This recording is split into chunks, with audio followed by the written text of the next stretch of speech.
ओम शांति। ओम शांति। ओम शांति भाई। ओम शांति। भाई जी आपसे एक विशेष चर्चा करना है आज। हम्म, संसार में लोग बोल रहे हैं कलयुग 40,000 वर्ष पड़ा हुआ है। अभी तो कलयुग बच्चा है, किशोरावस्था में आया है। अभी तो बहुत नए नए तरीके के दुख झेलना है। तो इसके बारे में थोड़ा सा आप बताइए कि ये इसमें सत्यता कहाँ तक है।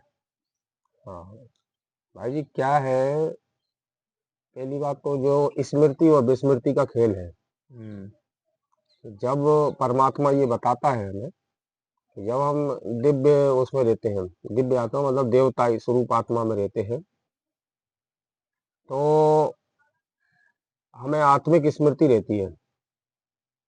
और जब हम धर्मात्मा आत्मा में आ जाते हैं इसमें द्वापर काल से, तो यही जो स्थिति रहती है हमारी आत्मिक स्थिति को भूल जाते हैं, हम विस्मृति में हो जाते हैं। स्मृति और विस्मृति का खेल है ये। शरीर समझने लगते हैं हम अपने आप को, आत्मा भूल जाते हैं। तो मतलब परमात्मा सतयुग और त्रेता में हम रहते हैं पुण्य आत्मा, पुण्य आत्मा रहते हैं, और द्वापर युग में आते हैं तो जिनको धर्मात्मा बन जाते दिव्य हैं। आत्मा भी बोलते हैं। दिव्य मतलब देवता स्वरूप आत्मा, दिव्य आत्मा, हाँ, द्वापर में आने के बाद धर्मात्मा बन धर्मात्मा हो जाते हैं, जाते हैं। और कलयुग में आने के बाद पाप आत्मा बन जाते हैं। पाप आत्मा भी हो जाते हैं, और कुछ आत्माएं जो श्रेष्ठ रहती हैं उनको महान आत्मा बोलते हैं। हम्म। महान आत्मा जैसे आपने देखा वो चंद्रशेखर आजाद, भगत सिंह, हम्म। महात्मा गांधी, इनको हाँ, महान महान शब्द लग जाता है इनके साथ में। तो इस प्रकार की प्रक्रिया चलती है। और बाबा ने भी बताया है कलयुग, जो पूरे चारों युगों की आयु जो है वो 5,000 वर्ष है। अच्छा। 5,000 वर्ष में चारों युग पूरे हो जाते हैं। पूरा कल्प मतलब 5,000 वर्ष का जी है। भाई जी। और ये क्या है, एक एक युग की आयु 1250 वर्ष है, इक्वल। ऐसा नहीं कम ज्यादा, कोई भी युग कम ज्यादा नहीं होता है, सब बरोबर ही होते हैं। 1250 वर्ष की आयु, 1250 मतलब ऐसे कि 1200 वर्ष तो युग की आयु हो गई, और जो 50 वर्ष है वो संगम की हो वो, गई। अब जैसे सतयुग से त्रेता में आएंगे तो 50 हम्म। वर्ष सतयुग का, 50 वर्ष त्रेता का। तो वो हम्म। हर युग में एक संगम युग चलता है दोनों हम्म। का, चेंज करने के लिए, परिवर्तन करने के लिए। जैसे तो भाई जी, जी जैसे आपने बताया था, एक बार और बताया था कि ये सृष्टि चक्र है जो चलता ही रहता है, और ये एक बार में पूरा चक्र ये 5,000 वर्ष में पूरा कर देता है, इससे अकल पे बोलते हैं। तो जैसे एक बार वो बताया, आपने उदाहरण दिया था स्वास्थ्य का, कि स्वास्थ्य स्वास्थ्य के के चारों तरफ। सृष्टि चक्र का ही एक वो बताया, उपमा दी गई है हाँ कि स्वास्थ्य जो रहता है वो सृष्टि चक्र है। जी। उसकी 4 भुजाएं होती हैं, और चारों भुजाएं एक समान होती हैं, छोटी हम्म, बड़ी नहीं होती। चारों युगों के को दर्शाता है कि चारों युग बराबर हैं, उनकी हम्म, आयु बराबर बराबर है। जो ऐसा आपने बताया कि 1250 वर्ष रहती है, टोटल चारों युग मिलके 5,000 वर्ष के पांच हो हजार जाते वर्ष में पूरे हो जाते हैं। हैं। तो इसका तात्पर्य ये हुआ कि कलयुग जो बोलते हैं लोग के 40,000 वर्ष पड़े हैं, अभी बच्चा हाँ है। तो भाई ये जी, उसको क्या है, कुछ लोग समझने के बाद भी समझना नहीं चाहते। जी। बड़ी धर्माऊ आत्मा है, वो भी नहीं समझ पा रहे हैं, ये ऋषि मुनि साधु संत ये भी नहीं समझ पा रहे हैं। क्योंकि जो मुख्य जो ग्रंथ है उनमें लिख दिया गया है, अब किसी ने भी आया जिसको जो समझ में आया उसके हिसाब से लिख दिया है।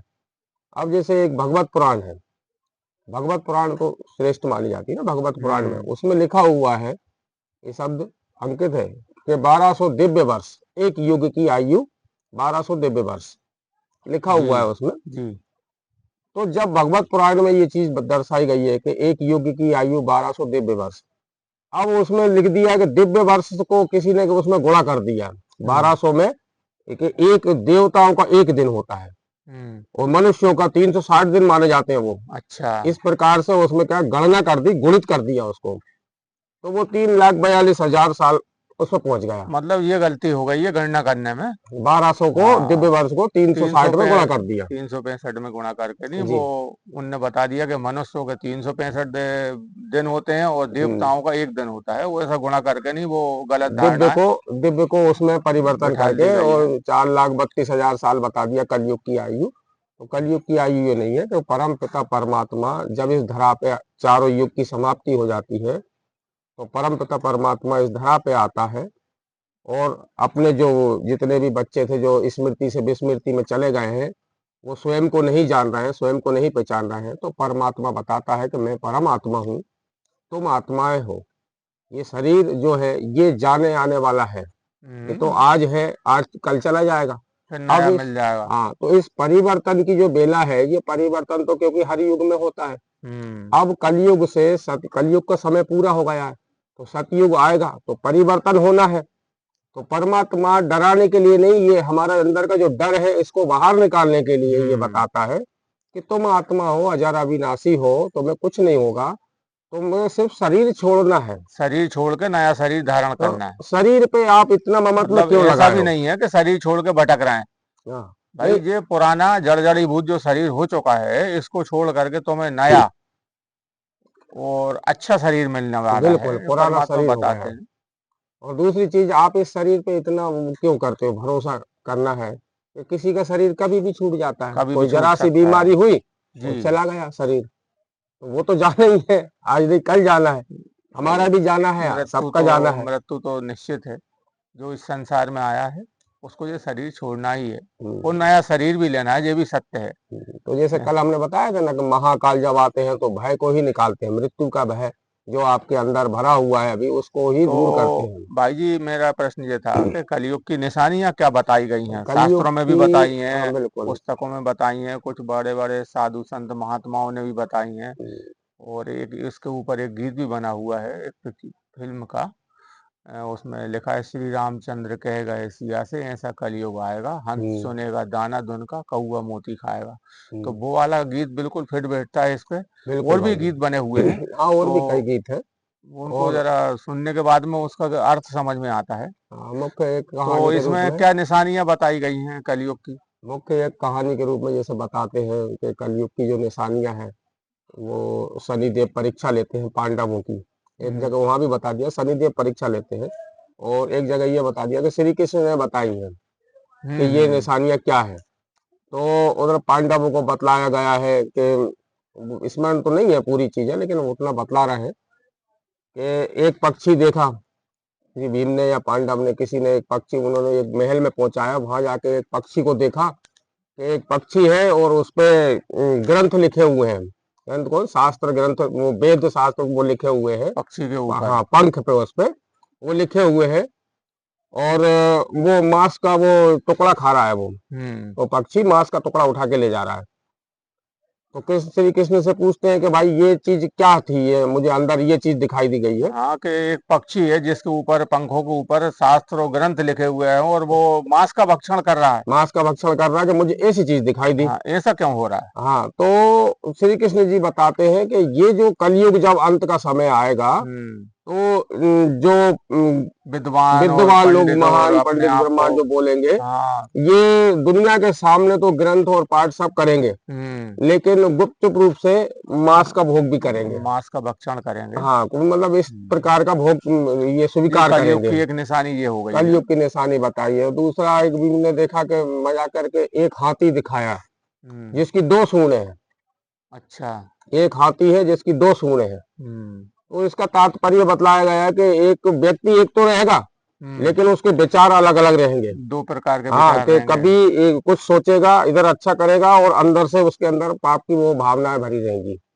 उस प्रकार से मतलब बुराई भी सोचेगा, अच्छाई सिर्फ मुंह से बोलेगा, और अंदर से उसका तो ये अलग अभी रहेगा। ये दिख ही रहा है, ये कलयुग का चीजें ये भी दिख वाला रही हैं, सीन भी अब दिख ये रहा है बताई गई है कि एक कि मनुष्य के विचार दो तरह के हो गए हैं, नेगेटिव भी है, पॉजिटिव भी है। हम्म, पॉजिटिव दिखाता है और नेगेटिव अंदर चलता रहता है उसके। बिल्कुल। और एक वृतांत वो भी बताते हैं उसमें, चार कुएं हम्म। मिलकर के एक कुएं को भर नहीं पा रहे हैं, देखा हम्म। उसने। हम्म। और एक बड़ा कुआं जो है वो उफनता है और चारों कुओं को भर देता है। हम्म। और चार कुएं उफनते हैं तो वो एक बड़े कुएं को नहीं भर पा रहा है।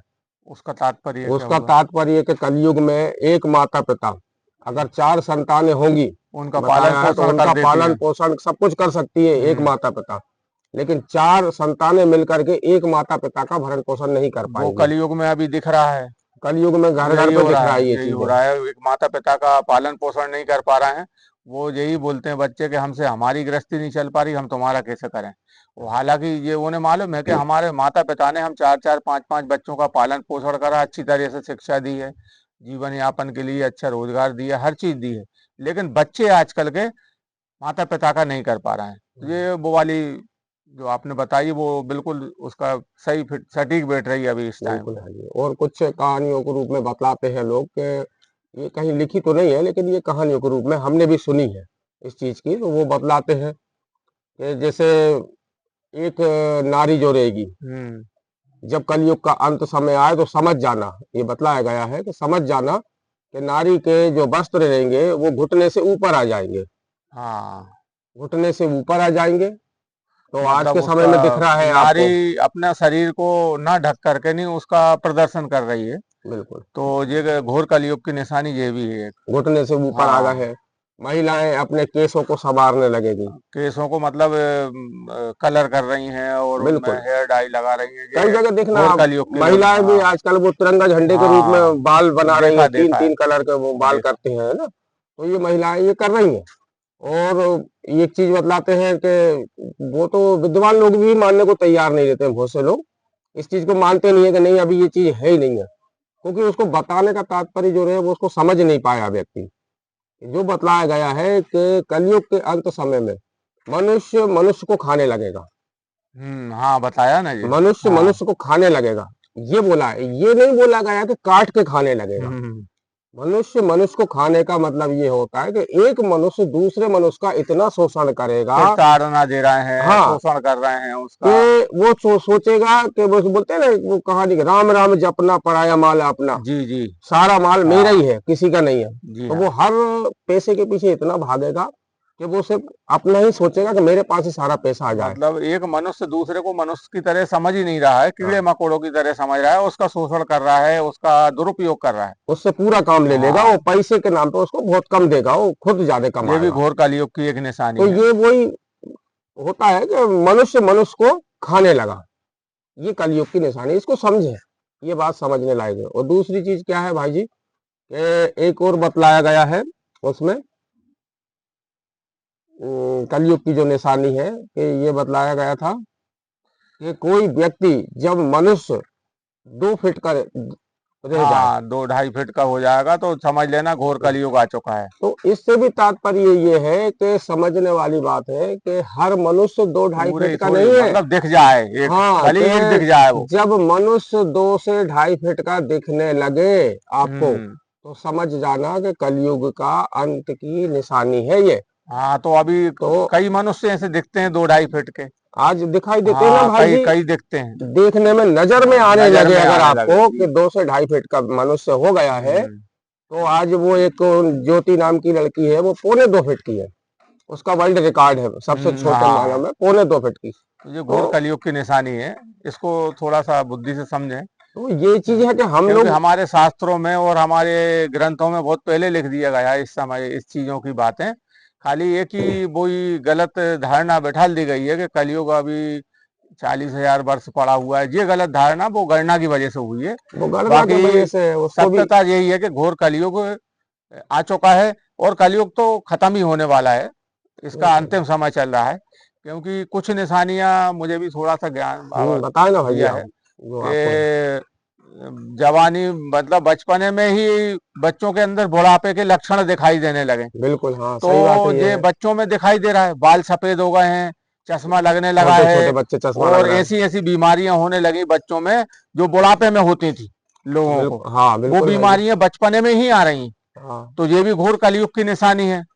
और ये सब वो मैंने अभी गीत बताया था, उस गीत में भी दिया गया है कि घर की स्त्री बाहर जाकर के नाचेगी और नाचने वालियों को घर में रखेंगे, है ये ना। भी हो रहा है। और भोजन पहले घर की स्त्रियां ही बनाती थी और अब क्या हो रहा है कि भोजन घर की स्त्रियां नहीं बनाती, होटलों में खा रहे हैं, बाहर के लोगों को लाके घर का भोजन बनवा रहे हैं।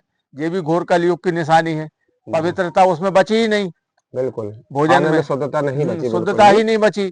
और एक और निशानी है जो शास्त्रों में नहीं लिखी गई है और किसी ग्रंथ में भी नहीं लिखी गई, लेकिन वो मेरे हिसाब से मतलब मैं अपने विचार व्यक्त कर रहा हूँ कि पहले क्या होता था, घर के अंदर मंदिर होते थे हम्म, और जो शौचालय होता था वो घर से बहुत दूर होता था। बाहर होता था। लेकिन अब ये निशानी ये चल गई है मंदिर कि बाहर हो घर गया। के अंदर तो शौचालय होंगे, हर हम्म, रूम में लेटरिन बाथरूम अटैच होगी, हम्म, और मंदिर घर में नहीं बनाएंगे, मंदिर दूसरी जगह जाएंगे दूर। मंदिर बाहर बनाएंगे। तो ये भी घोर कलयुग की ही ये निशानी है। कलयुग की अंत की निशानियां हैं भाई जी। और व्यक्ति इसको दिखता तो सब कुछ है, समझना भी चाहता है, लेकिन परमात्मा ने बोला है कि कलयुग अंत समय में मनुष्य की बुद्धि इतनी वो हो जाएगी, क्षीण हो जाएगी। क्षीण हो जाएगी कि वो सब उसकी कुछ, सोचने समझने की शक्ति खत्म हो हाँ, जाती है। देखते करते भी हाँ, समझना नहीं चाहेगा। मनुष्य भेड़ों की तरह हो चुका है। जैसे बिल्कुल। भेड़ देती है ना, हाँ, एक भेड़ को अगर वो चरवाहा घेरता है तो सबको नहीं घेरना पड़ता उसे, खाली एक भेड़ के पीछे पूरी भेड़ें ऑटोमेटिक जाती, बिल्कुल। वो एक ही भेड़ को घेरता है। तो मनुष्य की बुद्धि इतनी तमो प्रधान हो चुकी है, उसकी सोचने समझने की शक्ति जो क्षीण हो चुकी है, वो अपना अच्छा और बुरा, वो सत्य और असत्य को पहचान ही नहीं पा रहा है। खाली एक को देख लेता है कि अरे ये कर रहा है तो वो ही मैं करूं। और ये अब वो निशानी है। गलत है या सही है वो नहीं समझ पा रहा मनुष्य। सही बात है। और भाई जी ये निशानी है, बताने का कारण भी ये है कि हम आज अगर आपको सामने एक दूसरे से चर्चा कर रहे हैं इस चीज के लिए, तो जो लोग नहीं समझना चाह रहे हैं वो समझे इस बात को। थोड़ा सा समझे, अपनी बुद्धि पे थोड़ा जोर दें। हाँ, और परमात्मा भी यही बताता है, परमात्मा किसी को डराता नहीं है, बल्कि आपके अंदर का भय जो है, डर है, मृत्यु से जो डर है, वो उसको दूर करता है। और इतना आपको ज्ञान से सक्षम करता है कि आपके अंदर वो ज्ञान आ जाए, तो आप ये सब कुछ होते हुए भी आप इससे सुखी रहेंगे कि हम एक नया समय आने वाला है, क्योंकि परिवर्तन तो होना ही होना है, परिवर्तन तो वो प्रकृति का रुकेगा नहीं। नियम है। आप डरोगे हाँ, तो भी परिवर्तन होगा, नहीं डरोगे तो भी परिवर्तन होगा।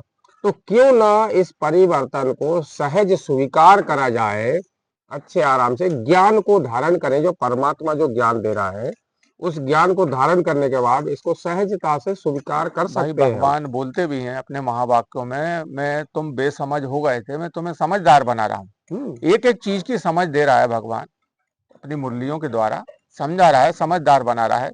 और भगवान बोलता है अब ये भूमि आप लोगों के रहने लायक नहीं, क्योंकि ये भूमि हो चुकी तमो प्रधान। प्रकृति के पांचों बिल्कुल। तत्व तमो प्रधान हो गए हैं, यहाँ रहने वाले मनुष्य भी तमो प्रधान हो गए हैं, पशु पक्षी हर चीज तमो प्रधान हो गई है। हमारे जो अंदर मन बुद्धि है वो भी तमो सब प्रधान चीज हो तमो गई है। प्रधान हो गई है, सोचने समझने की शक्ति खत्म हो चुकी है। अब भगवान बना रहा है हमारे लिए नई दुनिया। नई दुनिया मतलब सतयुग ला रहा है। सतयुग और त्रेता युग से स्वर्ग बोलते हैं, बिल्कुल। वो भगवान हमारे लिए बना रहा है। तो उसके में जाने के लिए भगवान हमें तैयार भी कर रहा है कि तैयार बच्चे करते तुम्हारे हैं पहले। अंदर ये गुण होना चाहिए, कहीं उस दुनिया में ऐसे लोग नहीं रहेंगे जैसे अभी दिखते हैं बिल्कुल, अपने को। जो वो चीज और रहेगी तो ना वो ये देवी प्रकृति देवता रहेगी बताओगे। जो अभी दिखाई देती है, प्रकृति भी बहुत अच्छी हो जाती है, सतो प्रधान प्रकृति हो जाती है। तो भगवान जो चीज बता रहा है हमें, वो हम लोगों को बता रहा है। अब इस चीज को आप माने अन्यथा ना माने वो आपकी मर्जी। अपने जीवन को सुधारना चाहते हैं तो सुधार सकते हैं, दिव्य गुण धारण कर सकते हैं, समझदार बन सकते हैं बेसमझी छोड़ करके। बिल्कुल, ये और एक कारण यही है समझाने का, हमारा जो वक्तव्य है समझाने का, कि आप सब समझे इस बात को कि जब तक आपके अंदर दिव्य गुण नहीं आएंगे, दिव्य आपके अंदर जब तक आचार शक्ति नहीं आएंगे, विचार आचरण विचार नहीं आएंगे, तब तक आपको जन्म भी उस दिव्यता वाले जो जन्म समय आएगा उसमें उसमें नहीं नहीं, मिलेगा। उसमें नहीं मिलेगा, वो यही मिलेगा अभी। क्योंकि अभी हम पाप आत्मा बने हुए हैं, तो दिव्य आत्मा बनने के लिए हमको कुछ ना कुछ तो पढ़ाई करना पड़ेगी। हम अच्छा। भी आज भी भाई जी हमारे बच्चों को जब स्कूलों में पहुंचाते हैं, तो किस लिए पहुंचाते हैं? शिक्षा ही एक ऐसा मात्र समझदार स्थान है बनाने के लिए। कि हमारे बच्चे समझें एक हम्म, चीज को। तो आप सब अनपढ़ क्यों बने हुए हैं? आप भी शिक्षित होइए ना, जो परमात्मा पढ़ा रहा है, ईश्वरीय विश्वविद्यालय बनाया हुआ है। कितने बड़े इतना सौभाग्य की देखने के बात बाद भी है। नहीं समझ रहा कि वह ईश्वरीय सौभाग्य की बात, विश्वविद्यालय लिखा सबसे हुआ है। बड़ी सौभाग्य की बात यह है कि संसार में मनुष्य पढ़ाते हैं, हम्म, प्रोफेसर, डॉक्टर, वकील, ये सब पढ़ाते हैं, लेकिन हमें कौन पढ़ाने आया है, ये कितने बड़े सौभाग्य की बात है। स्वयं परम पिता परमात्मा शिव बाबा हमें पढ़ाने आया है, समझदार बनाने आया है, स्वर्ग में ले जाने लायक बना रहा है। तो क्यों ये अपना सौभाग्य को अपन प्राप्त ना करें। तो इसको पढ़ने के लिए, क्योंकि एक छोटी सी वो बताई गई है कि हर जगह जगह सुनने को मिलती है हमको, कि जब ब्रह्मा जी भाग्य लिख रहे थे आप सबका, हाँ हाँ। तो आप सब क्या छल्ली लेके ढूंढ रहे थे उनको छानने के लिए, देख मतलब करके कि ये सही है कि नहीं है? नहीं, वो उनके लिए है, ये वाली कहावत उनके लिए हाँ, जो पढ़ाई तो पढ़ रहे हैं, शिव बाबा पढ़ा रहे हैं, लेकिन वो उसको धारण नहीं कर पा रहे हैं। वो उनके लिए ये कहावत के परमात्मा जब बांट रहे थे, तुम्हें बुद्धि बांट रहे थे, ज्ञान बांट रहे थे, तो क्या छल्ली लेके खड़े थे कि मैंने जो बांटा पूरा गिरा दिया तुमने नीचे। बाकी वो वाली कहावत जो है ना कि ब्रह्मा जी जब बुद्धि बांट रहे थे, ज्ञान बांट रहे थे, सौभाग्य बांट रहे थे, भाग्य दे रहे थे, सबका लिख रहे थे, उस समय क्या सो रहे थे क्या आप, जो आप आ नहीं पाए, है ना? बतलाने के बाद नहीं समझ ऐसी सबसे आखिरी में लगे थे लाइन में कि अंत में तुम्हें समझ में आ पाएगा, अरे भगवान आ गए और ज्ञान बांट रहे हैं और हमारा भाग्य लिख रहे हैं और हम रह ही गए, पीछे ही रह गए। तो जिस वो समय है, भाइयों और बहनों, अपने आप को जागृत करें और परमात्मा शिव बाबा जो ज्ञान दे रहे हैं आगे वाले जन्मों के लिए, उसके लिए वो प्राप्त करें, अपना अच्छा भाग्य बनाएं, ताकि किसी भी जीवन में आपको दुख और तकलीफ महसूस ना हो पाए। और भाई जी एक छोटी सी बात बोलना चाहूंगा इस वीडियो के माध्यम से कि आप अगर वहाँ विश्वविद्यालय में या परमात्मा की पढ़ाई नहीं भी पढ़ना चाह रहे हैं तो ना पढ़े, कोई दिक्कत नहीं है जी। लेकिन अपने अंदर के जो आचरण विचार हैं, जो हम पाप पुण्य कर रहे हैं, हम कम से कम ऐसे कर्तव्य करना चालू उनको कर दें, समझें पहले सही तरीके से समझ कि इतना पाप तो क्या है और समझें। पुण्य क्या है। हाँ, इतना तो हमारे जो कर्म है उनको अब तो सुधारने का टाइम आ गया है, हाँ। तो उनको सुधारें। अभी भी उस भोग विलासिता में आप व्यस्त ना रहे, क्योंकि समय बहुत कम है, तो उसको समझें आप। परम पिता परमात्मा ने बताया है, कलयुग का आखिरी चरण चल रहा है और अब ये सृष्टि को परिवर्तन होने में मात्र 11 वर्ष और बचे। अब 11 वर्ष के अंदर आप कैसा पुरुषार्थ करेंगे, वो आपके ऊपर है, कितना आपको सुधार पाएंगे, क्योंकि कलयुग तो गया, अब सतयुग आने वाला। और सतयुग में जाने के लिए ऐसे लोग से वहां पे जरूरत नहीं है, वहां पे देवी देवताओं के जिनमें गुण होंगे वही सतयुग में या स्वर्ग में आ सकते हैं। बिल्कुल। और आज हम लोग ये बता रहे हैं, तो लोग जिनको समझ में आएगा वो समझेंगे, जिनको नहीं समझ में आएगा, जिनके पीछे आज वो लगे हुए हैं, फिर वो ही समझाएंगे। जब समय आएगा ना फिर वो ही कहेंगे कि भैया ये तो बात सत्य थी, ये बात जो बोली गई है। फिर स्मरण होगा हमारा कि हाँ वो भाई वो लोगों ने भाई सही जी ने बतलाया था। समझाते थे, अच्छा बताते थे, लेकिन हम ध्यान नहीं दिया उस चीज पे। तो सोने का समय नहीं है, अब जागने का समय है और जल्दी से जागें और कुंभकर्ण की नींद में ना सोएं और उठ करके अपने भाग्य को बनाएं, है अपने ना? कर्मों को सुधारें। कर्मों को सुधारें, अपने अंदर गुणों को धारण करें, हाँ, ताकि और ये डर डर डर ये हाँ निकालें। भय निकालें कि वो मरना तो सबको निश्चित है, हाँ, समय तो लेकिन एक दिन मरो आना तो है। ऐसे मरो कि स्वर्ग में जाएं, बिल्कुल।